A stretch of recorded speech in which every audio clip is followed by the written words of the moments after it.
Hey fellow Game Masters, welcome back to the Daily D20, your daily dose of all things tabletop role-playing games, helping you build your world and master your game. I'm Richard Quiner, and today, because it's Fellowship Friday, I have a very special guest here. This is Matt Rauscher, aka the Pickled Dragon, aka DM Extraordinaire, just one of those guys that you just want to keep an eye on in pretty much anything D&D related.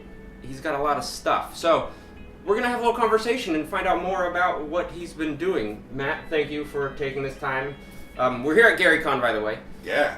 Thank you for taking time and meeting with me and, having me here to interview you about this and talk about your experiences. I've been seeing you on Instagram for a while, but for the people at home, what is it that you kind of do in terms of D&D and RPG stuff? Well, I write adventures for 5e, but recently we actually released a monster manual, sort of Monsters Lexicon. Okay. 70 new 5e monsters and 4 new playable races. Good thing. And where did that inspiration for those creatures come from? Well, it's funny. We're at GaryCon, right? Yeah. Last GaryCon 10, I came here with the Arcane Library, that's Kelsey Dion, and we were kind of hanging out. We were talking how funny it would be if we designed a monster manual of all silly monsters. So things like, boozoozes and toilet mimics. Yeah. And the more we got about it, we decided, we gotta put a monster manual together. But the more we talked about it, we realized, well, maybe we should cut out the silliness and actually develop some monsters. So we got together and we started brainstorming ideas for monsters, and the Monsters Lexicon came out of that. So Okay.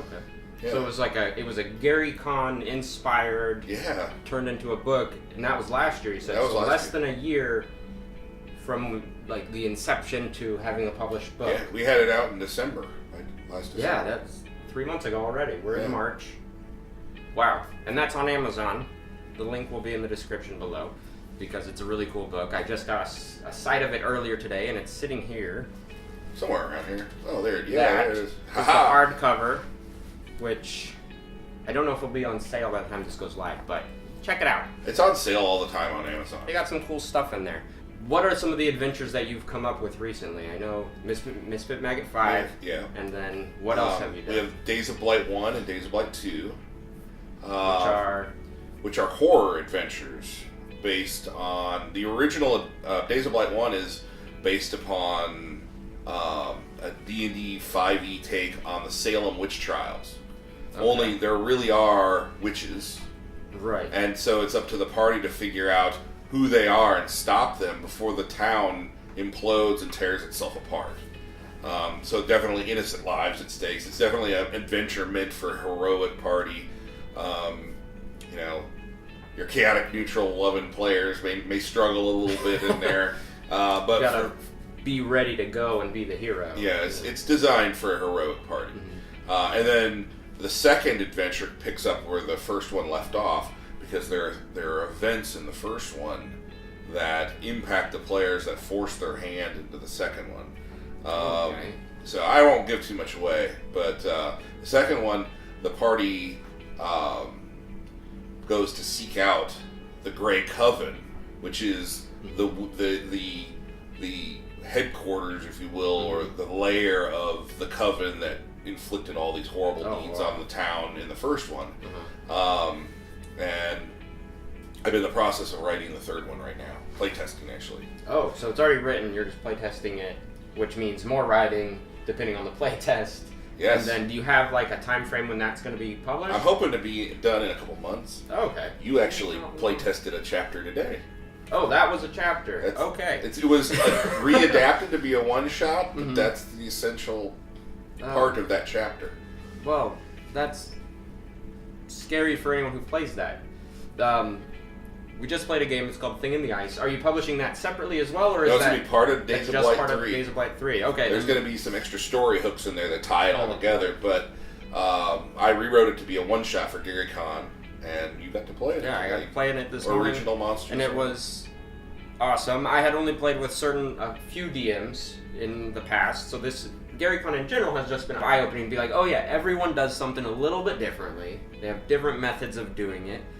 And then playing with you was a treat. It was really fun to get in there and play with the guys and feel scared I don't often feel scared while playing D&D, but that was one where we were like, okay, we're probably going to die every encounter we had with combat, but we survived. Yeah, you overcame.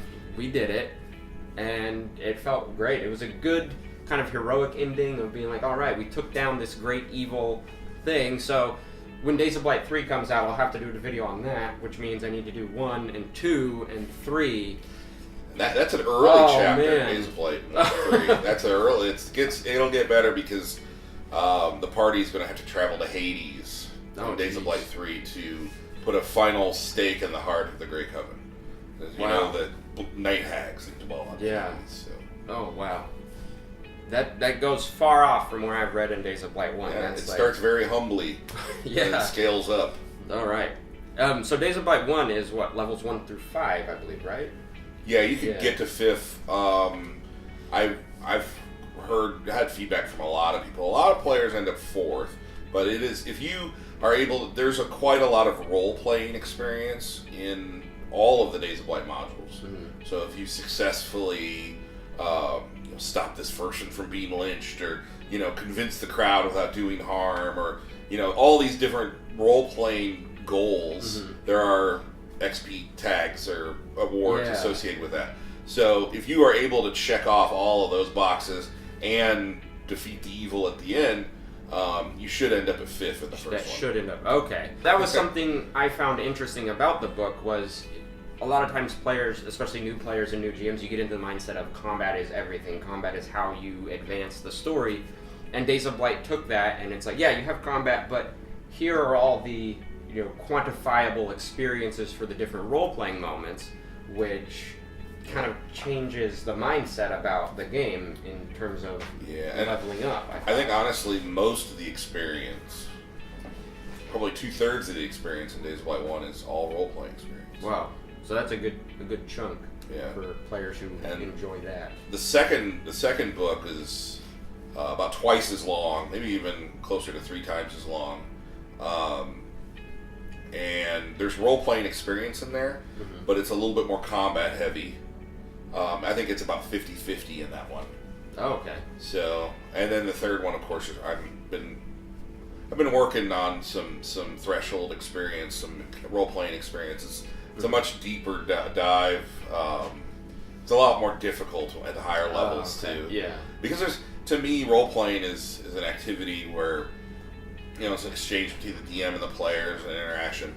And the higher level you get a lot more resources, spells and whatnot, that allow you to circumvent the need for having to convince somebody, I'll just charm them, Yeah. And so I really try to think of ways of very thoughtfully trying to approach the players and engage them. I guess is the word I'm looking for, is engage them. Without it feeling forced and without it feeling kind of contrived, Yeah. And I think that's like a common problem for new GMs, is how to get the players to role play without being very straightforward, blunt of like, oh, you have to talk to this person and figure out this, and how to encourage them to get there on their own. Because no player likes being forced to do something. We want to find the path to the secret, poem or whatever puzzle we need to solve. What is your method for doing that when you're playing games? Like, you have a secret sauce? For new players, new DMs it's going to be different, but for new players, I have little mechanics that we've done in the past. For example, anything you say while you're seated, that your character actually says. I saw you post about that. Yeah. So is that just your home rule over across all your games? And it's not something like with my regular game tables, we don't do it as much because they're very experienced players. But it's a great tool, like, to get people thinking about what would my character do in this case. And if they want to say something, to stand up and say out of character, this or that. But if they're seated and they sometimes maybe make a joke or it's an inappropriate statement at the wrong time, those can have consequences that can then reveal amazing role-playing opportunities. Yeah. You make the king angry, now we've got to deal with that, Yeah, which is always fun, to make the king angry. Yeah, stuff like that. I do a lot of little things. I love, for example, most spells or magic items have command words or verbal components. Well, tell me what you say. You know, what is it? You know, Shazam! You know, and the wand goes off. So I encourage my players to come up with actual verbal components for their spells and command words for their magic item. Well, if it's a magic item, I usually do it myself. They give it an item, But it's just a little bit of extra something that they really get into. I had this one guy at my Wednesday night table, and he got a flying broom, and the command is, to me, Sebastian, and he gets so excited. Sebastian comes soaring in, and he hops on his broom, and and he gets really excited about it. And things like that can really put them in the mindset, and it carry them forward into, or just encourage further role play. So a lot of people forget role playing is not just two people interacting. It could be in combat. A paladin shouting, for my god, and interacting in combat.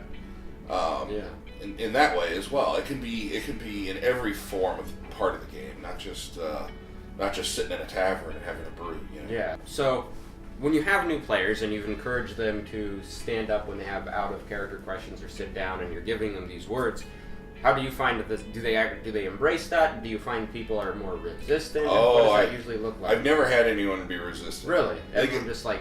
Yeah, I mean, and the verbal commands and components to their spells, they make lists and they track them, so they make they don't forget my healing word is now boom shakalaka. Like there's this girl that plays Wednesday nights and her command word is boom shakalaka for healing word. Hey, yeah. And she yells it, and she gets they all get real excited, and so they enjoy coming up with silly names sometimes, or the more serious players come up.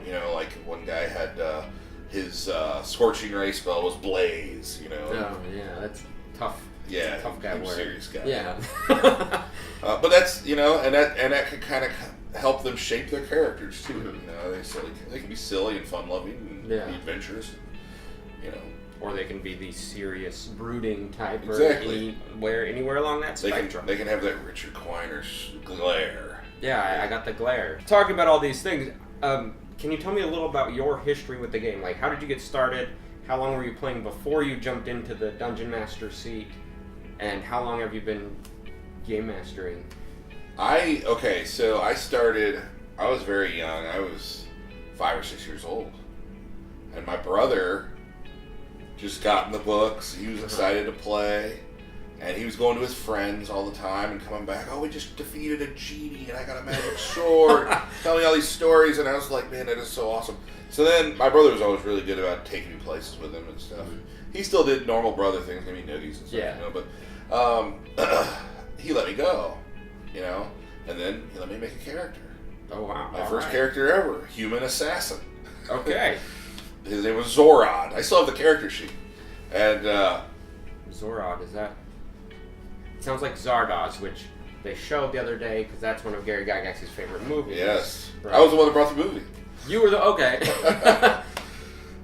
Did your character's name have anything to do with that? I imagine you were a bit young to know. I think I got Zorod out of a Choose Your Own Adventure book I was reading. Oh, okay. I had a lot of learning disabilities as a youth, and so my parents would do anything they could do to find something I would be willing to read. I had terrible dyslexia,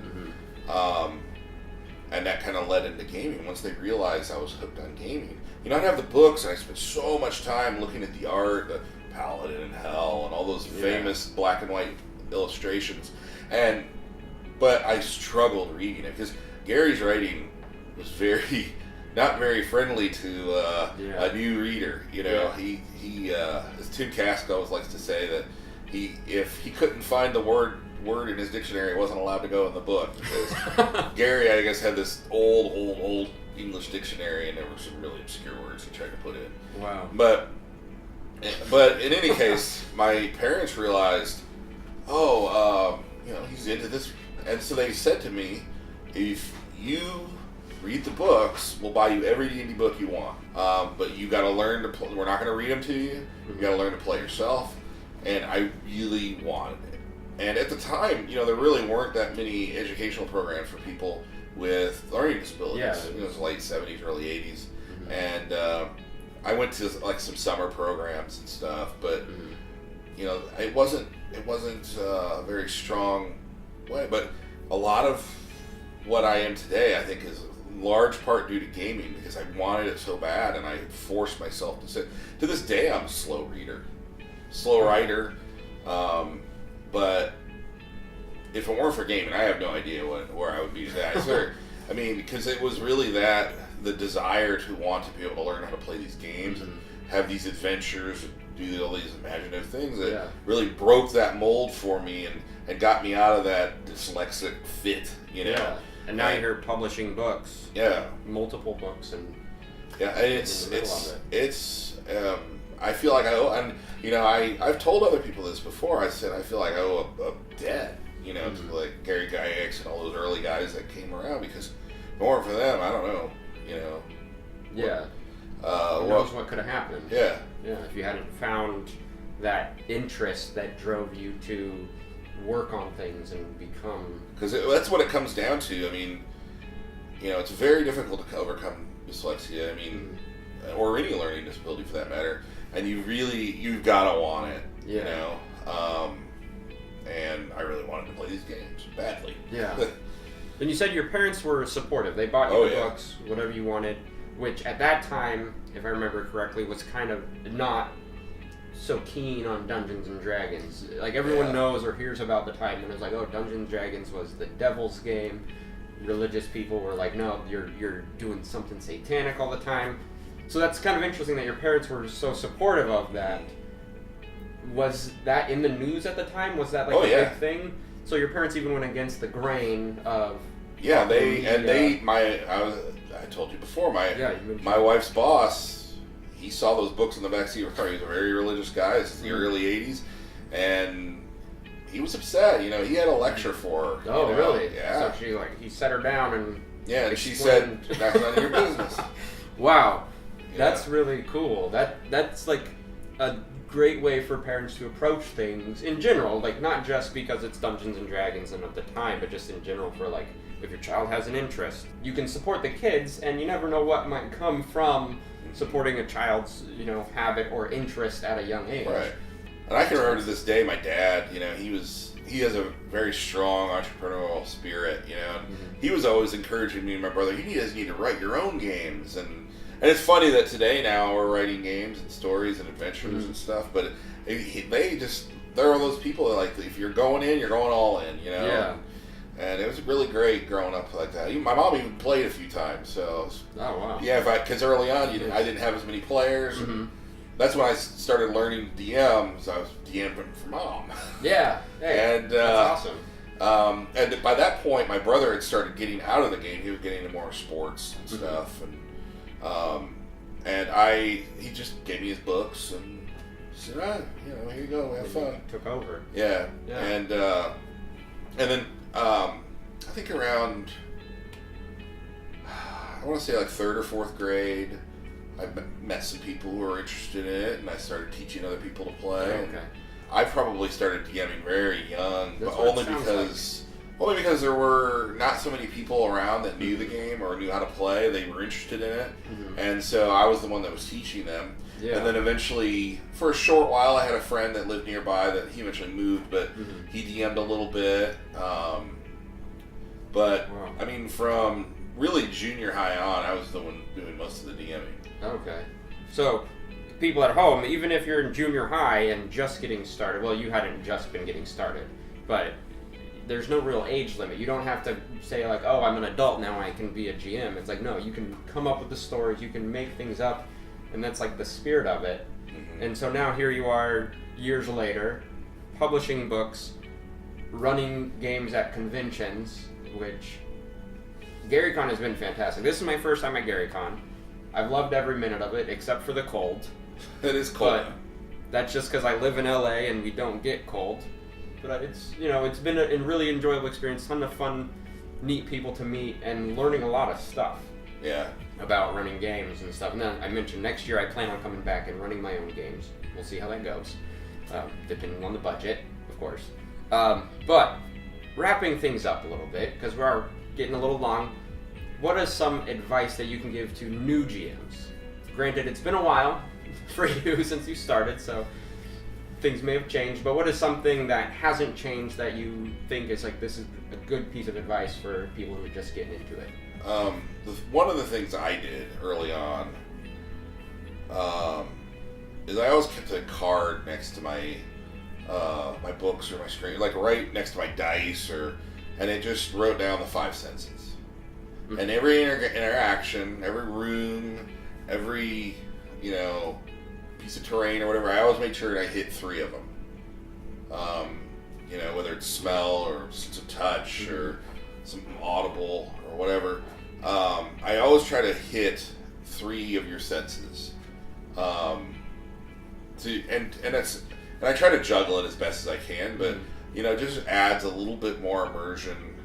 And sometimes when you get into that habit of developing an encounter or developing a scene or developing a story, and you are thinking about taking a player and immersing them into it and how they would feel in that situation and what would happen to them and the choices they get to make, that really opens your mind, I think, to what are the possibilities of this. And sometimes you start out with this particular idea of, well, this innkeeper is really a vampire, and then you end up with it being something completely different, because once you start thinking about how your players are going to interact and how they're going to feel and the things they're going to sense, you have this eureka moment. Well, what if this and this and this happened instead? And so I really try to encourage people to use as many of the senses as possible when you're doing a description of anything, really.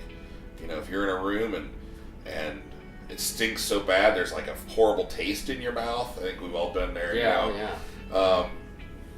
Those sensory outputs can. I mean, it's one thing to say, "Oh, there's a dead body on the ground," but how long has it been there? Well, from a distance, you can't really tell, but it smells so bad that your eyes water and you're. Yeah, that's a good way to change it from like a analytical kind of mindset of how long has it been there. Oh, it looks like 3 days old. That's boring. But if it's like, oh, it also has maggots crawling all over it, and it smells, and you need to make a con save to not vomit or something like that, takes it to another level of kind of immersion in that, which, just keep that little card handy, a little note card with the 5 senses on it. Write it down, keep it nearby, put it on your DM screen. There you go. Yeah, that's cool. It's fun. Wow. See, already, I played in your game this morning, I learned something there, sat down with you for 20 minutes, learned more things.